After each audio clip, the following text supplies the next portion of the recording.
Hello everyone.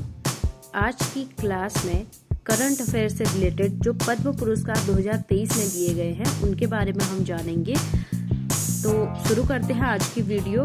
हर साल की तरह गणतंत्र दिवस से पूर्व राष्ट्रपति ने पद्म पुरस्कार देने के लिए मंजूरी दे दी है, जिसमें 106 पद्म पुरस्कार दिए गए हैं, जिसमें से 6 पद्म विभूषण, 9 पद्म भूषण और 91 पद्मश्री पुरस्कार शामिल हैं।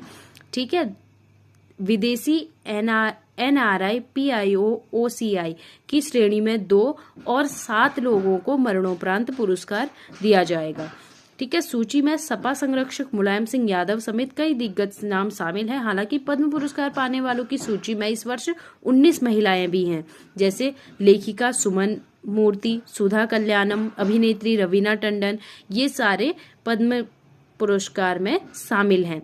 पद्म भूषण में कौन शामिल है? तमिलनाडु की गायिका वाणी जयराम को कला के क्षेत्र में उनकी उपलब्धियों के लिए पद्म भूषण सम्मान दिया जाएगा। महाराष्ट्र से पार्श्व गायिका सुमन कल्याणपुर को कला के क्षेत्र में उनके योगदान के लिए पद्म भूषण अवार्ड दिया जाएगा और लेखिका सुधा मूर्ति को समाज सेवा के कार्य में विशेष योगदान के लिए पद्म पुरस्कार दिया जाएगा। तो जो पद्मश्री में है, जोधयाबाई बेगा कला के क्षेत्र में मध्य प्रदेश से है, उषा बारले कला छत्तीसगढ़ से है, श्रीमद् भगवत गीता को कपड़ों पर बुनने वाली असम की हेमप्रभा चुटिया, इनको भी पद्मश्री पुरस्कार मिला है। पेपर मेसी कला में विदेशों की शोहरत हासिल करने वाली बिहार की 82 वर्षीय सुभद्रा देवी को मिला है। पश्चिम बंगाल की प्रतिकाना गोस्वामी, गुजरात की समाज सेविका हीराबाई लोभी, कर्नाटक की रानी मचैया, पुडुचेरी की डॉक्टर नलिनी पार्थसारथी, हरियाणा की डॉक्टर सुकमा आचार्य, ओडिशा के से कला के क्षेत्र में योगदान देने वाली कृष्णा पटेल, कनाडा की सुजाता रामदोराई को विज्ञान और इंजीनियरिंग के क्षेत्र में के लिए पद्मश्री मिल रहा है। मिजोरम की केसी रणरेमसंगी, नागालैंड की निहुनुओ सोरही, अभिनेत्री रवीना रवि टंडन, महाराष्ट्र की कुमी नरिनवन वाडिया, इन सभी को पद्मश्री पुरस्कार दिया जाएगा। पद्म पुरस्कारों का इतिहास थोड़ा बहुत, पद्म पुरस्कार क्या होते हैं, क्यों दिए जाते हैं और क्या क्या कैटेगरी उनकी होती है, इसके बारे में हम थोड़ा बहुत जान लेते हैं। तो साल 1954 में भारत सरकार ने 2 सर्वोच्च नागरिकों की शुरुआत की, भारत रत्न और पद्म विभूषण। पद्म विभूषण को 3 भागों में बांटा, पहला वर्ग, दूसरा वर्ग, तीसरा वर्ग। ठीक है। लेकिन 8 जनवरी 1955 को राष्ट्रपति को एक अधिसूचना जारी करके इनका नाम पद्म विभूषण, पद्म भूषण और पद्मश्री रख दिया गया। तो अब जानते हैं कि पद्म पुरस्कार दिए क्यों जाते हैं। पद्म पुरस्कार भारत के सर्वोच्च नागरिक पुरस्कार है। इनकी घोषणा 26 जनवरी यानी कि गणतंत्र दिवस की पूर्व संध्या पर की जाती है। ये अवार्ड 3 कैटेगरी में दिए जाते हैं। ठीक है। पहला है पद्म विभूषण, असाधारण और विशिष्ट सेवा के लिए दिया जाता है।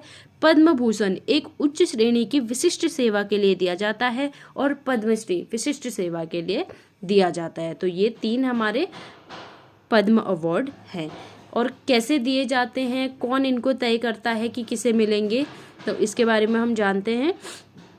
पद्म पुरस्कारों के विजेताओं के नाम पद्म अवार्ड्स कमेटी तय करती है। एक कमेटी बनी हुई है, वो कमेटी सदस्यों के नाम तय करती है। ठीक है। इस कमेटी के सदस्यों का नाम हर साल प्रधानमंत्री तय करते हैं।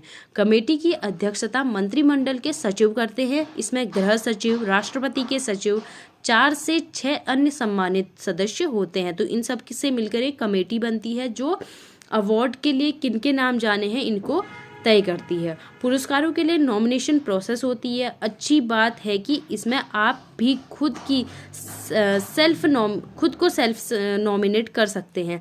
1 मई से 1 सितंबर के बीच नॉमिनेशन मंगाए जाते हैं और सभी नॉमिनेशन कमेटी के सामने रखे जाते हैं, जो उन नॉमिनेशन में से विजेताओं के नाम चुनती है। लेकिन इससे पहले उनका वेरिफिकेशन किया जाता है।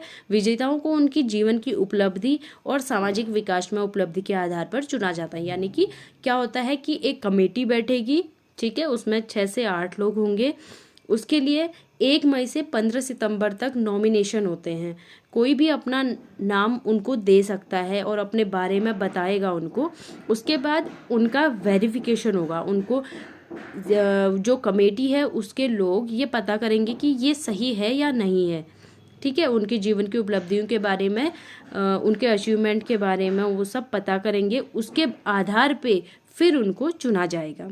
किसे मिलता है और किसे नहीं मिलता है, यानी कि नॉमिनेशन तो सभी करेंगे, तो मिलेगा किसे वो अवार्ड, ठीक है।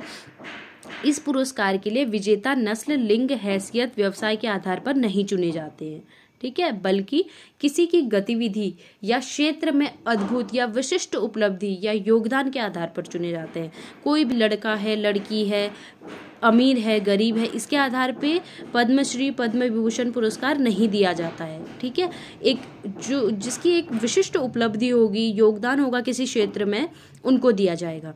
कुछ खास क्षेत्र है जैसे कला, सामाजिक कार्य, पब्लिक अफेयर, विज्ञान, प्रौद्योगिकी यानी साइंस एंड इंजीनियरिंग, व्यापार व उद्योग या ट्रेड एंड इंडस्ट्री, मेडिसिन, साहित्य और शिक्षा, सिविल सेवा, स्पोर्ट्स और अन्य से विजेता चुने जाते हैं। हालांकि पीएसयूज के में काम करने वाले सरकारी कर्मचारी इन पुरस्कार के पात्र नहीं हैं, डॉक्टर या वैज्ञानिकों को छोड़ के, ठीक है। जो भी और सरकारी होते हैं वो इसके लिए नहीं है। अब ये नाम हैं जिनको पद्म अवार्ड मिले हैं, आप इनको स्क्रीनशॉट भी ले सकते हैं या एक हल्के हल्के आप देख लीजिए इनको, ताकि कभी एग्ज़ाम्स में आए तो आपको ये याद रहे कि इन्हें इस बार मिला है, ठीक है।